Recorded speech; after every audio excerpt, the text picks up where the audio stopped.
지금 여러분께서는 여수 MBC 라디오 전망대를 듣고 계십니다.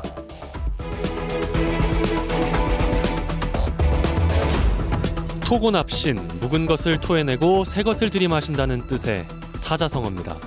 저희 라디오 전망대에서도 묵은 것들을 좀 털어버리고 새 것을 들이마시자는 차원에서 작년 한 해를 돌아보면서 올 한 해를 또 가늠해보고 있는데요. 지난주 여수에 이어서 오늘은 순천으로 가보겠습니다. 순천 YMCA 김석 사무총장 연결하죠. 안녕하십니까? 네, 안녕하십니까. 새해 복 많이 받으십시오. 예, 새해 복 많이 받으십시오. 네, 감사합니다. 예, 연말이나 연초가 되면 지난 시간들 또 다가올 시간들을 좀 헤아려 보게 되죠. 네. 감회가 어떠세요? 2018년 정말 숨가쁘게 달려온 것 같고요. 국가적으로도 그렇고 지역적으로도 그렇고 시민단체도 그렇고 굉장히 좀 역동적인 한 해가 아니었는가 싶습니다. 그래서 예. 작년에는 평창올림픽 평화통일 분위기가 좀 무르익었었고 그런 와중에 지방선거 이후 지방 권력이 좀 교체되고 막 이랬지 않습니까? 굉장히 좀 다사다난했었던 것 같고 예. 그런 가운데서 이제 2019년에는 어쨌든 순천 지역에서는 남북 북미 관계가 좀 더 긴밀해져서 순천역에서 기차를 타고 평양 또는 평안남도 순천 사람들과 직접 만나는 것을 하나의 중요한 한 해의 목표로 계획하고 또 그러기 위한 사업들을 좀 계획하고 있습니다. 예. 말씀해 주셨듯이 순천의 2018년 한 해 참 네. 다사다난했는데요. 일단 그렇습니다. 6월이었죠. 민선 네네. 7기가 출범했습니다. 허석 시장의 국고 보조금 유용 의혹. 그게 당선 후에도 좀 계속 네. 발목을 잡고 있는 것 같아요. 어떻습니까? 네. 상당히 좀 불편한 일이죠. 사실은 선거 기간 동안에도 사실은 대자보 사건, 커피 사건들이 있었고 당선 이후에는 자원봉사센터장, 체육회 사무처장 인사 문제로 좀 불편한 일들이 있었고 맞아요. 그러다가 8월 1일에는 급기야 자원순환센터가 중단되면서 순천시의 쓰레기 대란을 좀 예고한 일들이 있었죠. 예. 또 일부 또 전임 시장 시책 중에서 좀 수사가 진행되는 일들이 좀 있었고 이제 그런 과정에서 어쨌든 지방선거를 통해서 시민들의 바람대로 세대가 좀 교체가 되긴 했는데 예. 세대 교체가 있었는데 뭔가 방금 사회자분께서 말씀해 주신 것처럼 국고보조금 유용 관련 고발 사건들이 이러저러하게 좀 불편한 점들을 좀 만들고 있지 않나 싶습니다. 그러니까 예.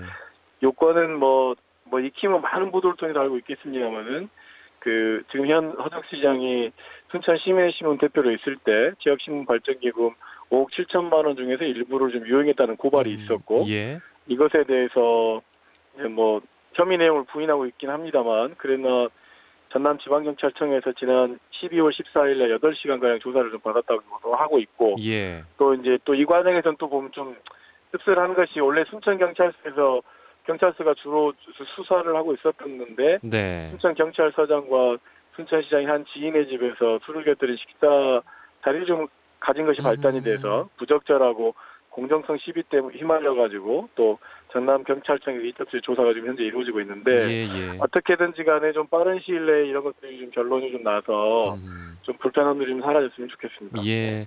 또 700억 원대 하수관로 사업 비리도 있었어요. 네네 그렇습니다. 이게 사실은 2015년부터 순천시 곳곳에 지금 이렇게 하수관로 사업을 해서 굉장히 시민들이 좀 불편을 겪고 있는 일이지 않습니까? 예. 근데 이 사업이 2015년부터 시작해가지고 한 2020년까지 702억 원이 투입되는 굉장히 막대한 사업인데요.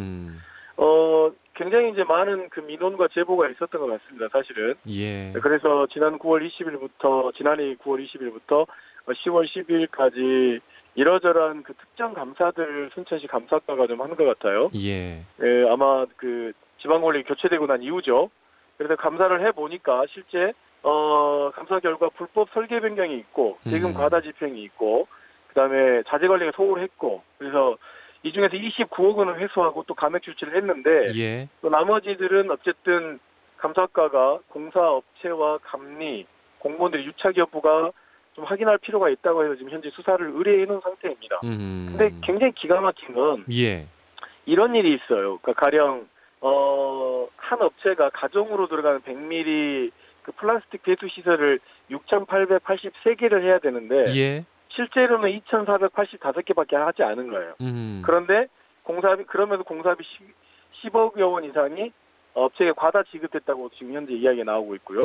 또 어떤 곳에서는 순천시의 승인 없이 이 업체가 하수관로 보수공법을 굴착에서 비굴착으로 바꾸는 거죠. 예. 굴착은 돈이 많이 들어가는 거고 비굴착은 돈이 적게 들어가는 거 아니겠습니까?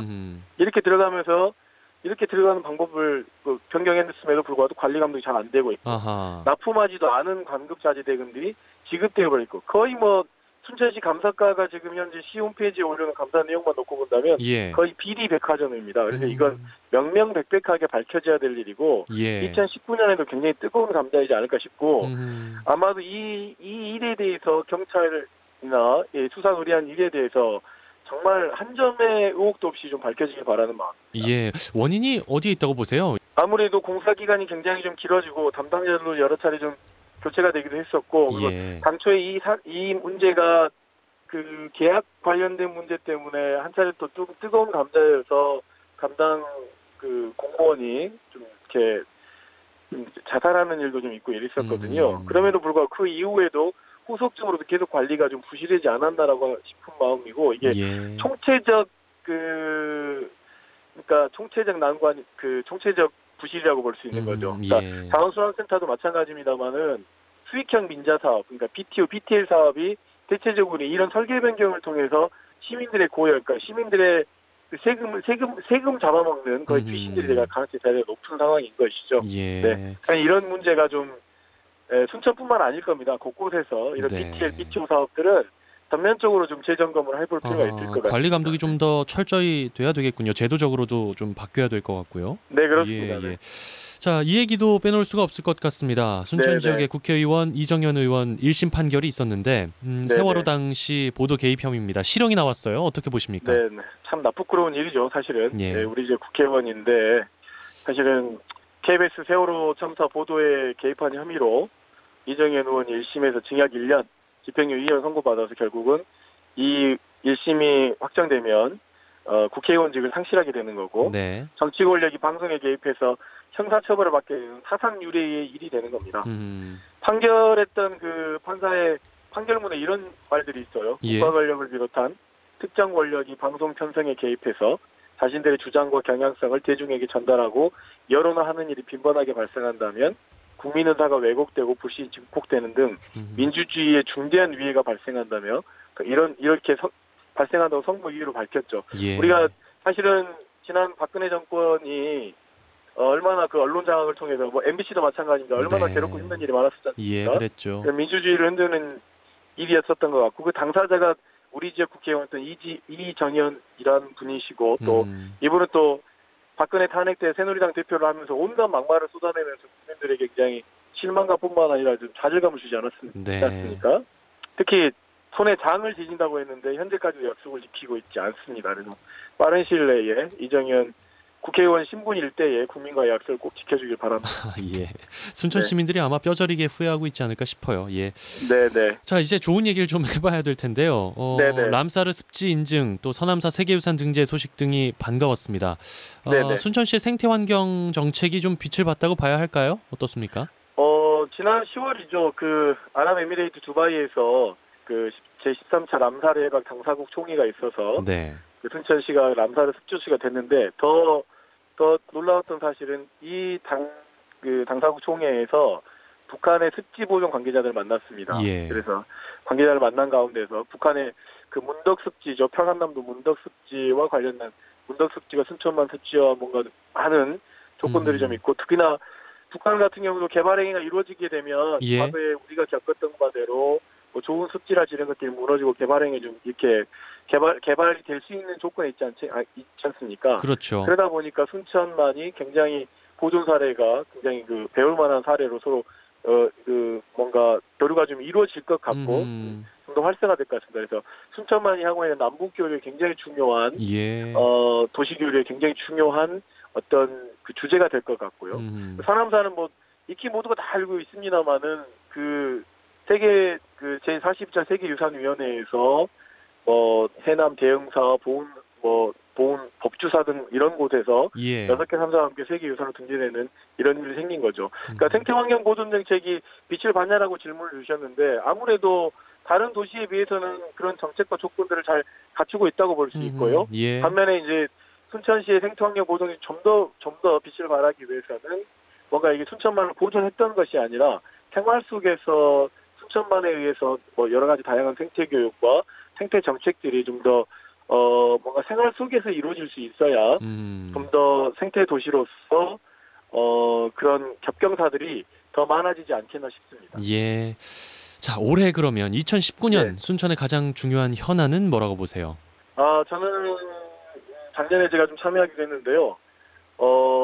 당면에 있는 지난해 8월 1일 날 순천시 자원순환센터가 중단되면서 이 쓰레기 문제가 굉장히 심각한 공포와 대란으로 지금 순천시 중요한 현안으로 좀 자리 잡고 있습니다. 그래서 저한테 꼽으라고 한다면 쓰레기 문제 해결이 아닌가 싶습니다. 이게 좀 쓰레기 문제라고 하는 것이 사실은 우리가 버리는 쓰레기가 어떻게 옮겨지고 어떻게 처리되고 처분되는지에 대해서 사실은 모든 시민들이 잘 되고 있을 것이라고 하는 믿음을 갖고 있었거든요. 시민들은 기본적으로 분리수거랄지 이런 것들을 굉장히 다른 도시에 비해서도 잘하고 있고 쓰레기량도 많이 줄였는데 막상 보니까 시민들은 다 분리수거를 해놓으면 수거 운반할 때 다 합쳐서 가버리고 합쳐서 갔을 때 잘 분리되는가 싶었더니 그게 아니라 거의 뭐 그냥 그대로 매립해버리고 이런 일들이 비일비재했던 것이죠. 그러다 보니까 이것 역시나 수익형 민간 사업으로 추진된 사업입니다. 그래서 15년 동안 운영하고 매립장은 20년 동안 용량으로 잘 운영될 줄 알았는데 8월 1일 날 갑자기 운영사의 파행적 운영과 순천시의 관리감독 부실로 중단되어 버렸어요. 이게 중단돼 버려서 그걸로 끝나는 것이 아니라 2년 내에 순천시의 지금 상태로 돌아가면 쓰레기 버릴 곳이 사라져 버리게 되버립니다. 그러면 더 이상 순천시가 쓰레기 버릴 곳이 없게 돼버리는 상황을 어떻게 해결할 것인가 방법이 지금 현재로서는 없거든요. 결국은 시민들에게 쓰레기를 감량해달라고 하는 것을 요구할 수밖에 없습니다. 왜냐하면 새로운 처리 시설을 갖추기 위해서 대략 한 10여 년 정도 걸리기 때문에. 그렇습니까? 네, 그렇기 때문에 시간이 굉장히 임박해져 있는 상황입니다. 이건 절대 순천시 혼자서 쓰레기 문제 해결할 수 없습니다. 그래서 굉장히 어려운 문제이긴 하지만 순천시가 쓰레기 문제 발생, 수거 운반, 처리 처분 관련된 모든 과정들을 투명하게 공개하고 그래서 시민의 협조와 힘을 잘 이렇게 요청을 해야 되고 협치가 좀 잘 이루어져야 될 것 같습니다. 그래서 내년도에는 뭔가 순천시와 민관 협치가 있는 쓰레기 문제 해결을 위한 좀 기구들이 좀 출범해가지고 올해죠. 올해죠. 올해 순천만을 보존했던 뭔가 시민들의 열정과 그런 어떤 따뜻함이 이 도시의 쓰레기 문제기를 해결하는 제2의 좀 전환기가 좀 됐으면 좋겠다 싶은 생각으로 이 쓰레기 문제를 중요한 현안 문제로 조금 저는 그렇게 생각한다고 말씀드립니다. 생태도시 순천과 쓰레기 문제는 잘 어울리지도 않고요. 그렇죠. 상당히 중요한 문제죠. 자, 현안을 풀어가기 위해서는 시장만 열심히 해서 되는 게 아니죠. 의회만 잘한다고 또 되는 것도 아니고요. 함께 힘을 모아야 되는데 시민단체에서 해야 되는 역할은 뭐라고 보십니까? 시민단체가 뭘 해야 됩니까 도대체? 왜 이렇게 할 일이 많은 거죠? 바쁘시죠. 네, 아무래도 지금 대의민주주의 제도가 있어서 시정을 펼치는 것, 예산 감시, 결산 이런 것들을 다 의회에게 권한을 좀 주고 있습니다만은 의회가 그런 대의민주주의답게 뭔가 역량과 그런 내용들을 잘 발휘하고 있다고 시민들께서 좀 좋은 점수를 주고 있는 것 같지는 않습니다. 그래서 시민단체가 각각이 가지고 있는 전문성을 바탕으로 해서 실제 시민들에게 필요한 일들을 정책으로 만들고 또 잘못 쓰이고 있는 세금도 감시하는 역할도 여전히 갖추는 일이라고 보고 있고요. 과거에 비해서 시민단체가 굉장히 좀 조직적으로 단체적으로 하는 것보다는 개별 활동가들의 활동도 굉장히 좀 많이 늘어나고 있는 것 같거든요. 그래서 어쨌든 시민단체는 그런 어떤 공익 감시적인 역할과 또는 공익적 활동과 사회경제적 영향계속 활동하는 사람들의 네트워크를 잘 만들어서 협치할 건 협치하고 비판할 건 비판하는 일을 2019년에도 지속적으로 이어가야 될 것 같습니다. 의회는 어떻게 평가하십니까? 지난 반년간의 순천시 의회. 글쎄요, 이제 막 새롭게 의회도 새로운 세대 교체가 있었지 않습니까? 그랬죠. 세대 교체가 있는 만큼 아마도 사실은 저희가 의원을 해봐서 아는데 의원이 자료 조사하고 이것저것 준비하고 그러다 보면 혼자 해야 되기 때문에 할 수 있는 게 굉장히 좀 갈수록 좀 좁혀지고 그러거든요. 그래서 아마도 시민들에게 인정과 뭔가 이렇게 공익적 활동으로서의 자기 존중감을 좀 더 드러내려고 한다고 한다면 시민들과 함께하는 일들을 더 의회가 만들어내면 좋지 않겠나 싶습니다. 예, 알겠습니다. 네네. 자, 끝으로 저희 MBC에게 지역 네. 언론에게 바라는 점이 있다면 좀 남겨주시겠습니까? 2018년에도 정말 한 해 수고 많이 하셨고요. 고맙습니다. 2019년에도 뭔가 지역사회 곳곳에 보이지 않는 또 언론이 가지고 있는 뭔가 힘과 정보와 이런 것들이 뭔가 시민들과 좀 더 낮은 사람들을 좀 사용될 수 있으면 좋겠고 예. 곳곳에 지방자치단체에서 지금 가지고 있는 여러 가지 PTL 사업이랄지 PTO 사업들은 거의 대부분 다 그 국민의 세금을 잡아먹는 거의 도둑이나 마찬가지입니다. 그런 일들에 대해서 같이 공부하고 그래서 좀 그런 것들이 좀 도드라져서 뭔가 지역사회가 좀 더 공정하게 갈 수 있었으면 갈 수 있는 길로 그 여수 MBC가 긴 터널을 뚫고 나왔지 않습니까? 예. 그래서 밝은 빛으로 뭔가 지역사회에 소중한 정보와 뉴스를 좀 전달해 주기를 좀 바라고요. 예. 또 하나 좀 드리고 싶은 말은 조직과 사이도 중요하지만 자기 자신을, 그러니까 청취자 여러분에게도 좀 드리고 싶은 말인데 저도 마찬가지고 예. 뭔가 자기 자신을 더 많이 사랑하고 행복하는 한 해가 되었으면 좋겠습니다. 예, 그 말씀 잘 새기겠습니다. 오늘 말씀 잘 들었습니다. 고맙습니다. 네, 감사합니다. 네. 예. 자, 순천 YMCA 김석 사무총장과 말씀 나눴습니다.